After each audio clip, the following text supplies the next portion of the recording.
নমস্কার বন্ধুরা, 2026 সালে রাশি অনুযায়ী এই ফুলগুলো দিয়ে পুজো করলে খুলবে ভাগ্যের বন্ধ দুয়ার।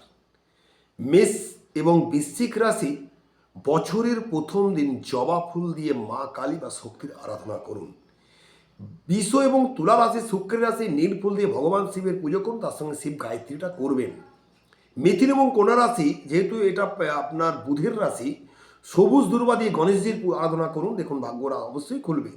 কর্কট এবং সিংহ রাশি চন্দ্রের রাশি, এরা সাদা দুধ এবং সাদা মিষ্টি জাতীয় দিয়ে মা লক্ষ্মীর আরাধনা করুন। সিংহ রাশি লাল চন্দন দিয়ে নারায়ণের পুজো করুন এবং সূর্য গায়ত্রীটা অবশ্যই করবেন। মকর এবং কুম্ভ রাশি, এই রাশিটা হচ্ছে শনির রাশি।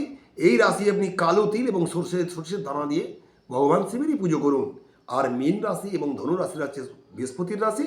হলুদ জাতীয় ফুল বা হলুদ জাতীয় মিষ্টি দিয়ে ভগবান পুজো করুন। দেখুন প্রত্যেকের ভালো থাকুন, নমস্কার।